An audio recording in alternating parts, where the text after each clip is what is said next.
വചനമൊഴി ഫെബ്രുവരി 11.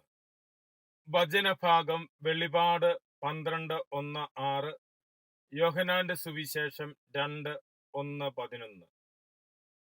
ഈശോയിൽ സ്നേഹമുള്ളവരെ, ഇന്ന് ലൂർദിൽ മാതാവ് പ്രത്യക്ഷപ്പെട്ടതിനെ അനുസ്മരിക്കുന്ന ദിവസമാണ്. അതുകൊണ്ട് ഇന്നത്തെ തിരുവചന ഭാഗം മാതാവിന്റെ തിരുനാളുമായി ബന്ധപ്പെട്ടതാണ്.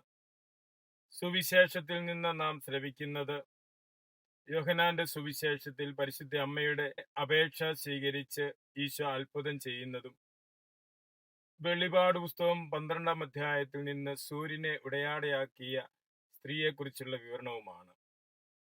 ലൂർദിൽ പ്രത്യക്ഷപ്പെട്ട പരിശുദ്ധ കന്യകാമറിയം നൽകിയ സന്ദേശം മനപരിവർത്തനവും പ്രാർത്ഥനയും ഈശോയിലേക്കുള്ള മടങ്ങിവരവുമാണ്.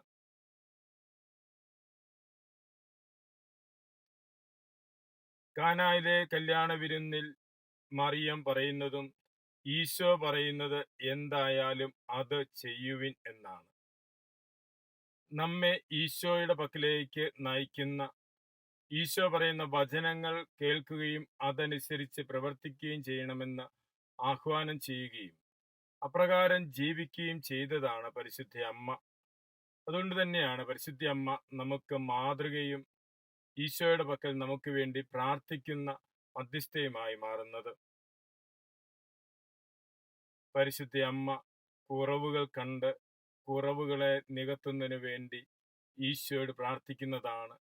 നമ്മുടെ ജീവിതത്തിലും പരിശുദ്ധ അമ്മയോട് ചേർന്ന് നിൽക്കുമ്പോൾ പരിശുദ്ധ അമ്മ നമ്മുടെയും കുറവുകളെ പരിഹരിക്കുവാൻ ഈശോയുടെ പക്കലേക്ക് നമ്മെ നയിക്കുകയും ഈശോയുടെ വചനങ്ങൾ നമുക്കായി നൽകുകയും ചെയ്യുന്നു.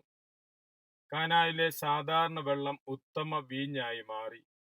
പരിശുദ്ധ അമ്മയുടെ മാധ്യസ്ഥ്യം നമ്മുടെ ജീവിതത്തിൽ ഉണ്ടാകുമ്പോൾ നമ്മുടെ സാധാരണ ജീവിതവും ഉത്തമ ജീവിതങ്ങളായി, കർത്താവിനാൽ ആശീർവദിക്കപ്പെടുന്ന ജീവിതങ്ങളായി മാറും.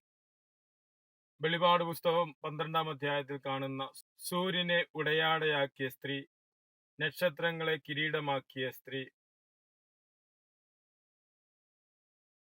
ഒന്നാമതായി സഭയും അതോടൊപ്പം തന്നെ പരിശുദ്ധ അമ്മയെയും പ്രതിനിധീകരിക്കുന്നുണ്ട്. പരിശുദ്ധ കന്യകാമറിയം സ്നേഹമുള്ള ഒരമ്മ മാത്രമല്ല, ദൈവത്തിന്റെ രക്ഷാപദ്ധതിയിൽ ധൈര്യത്തോടെ നിലകൊള്ളുന്ന വിശ്വസ്ത സ്ത്രീയാണ് എന്ന കാര്യമാണ് വെളിപാട് പുസ്തകം നമ്മെ ഓർമ്മപ്പെടുത്തുന്നത്.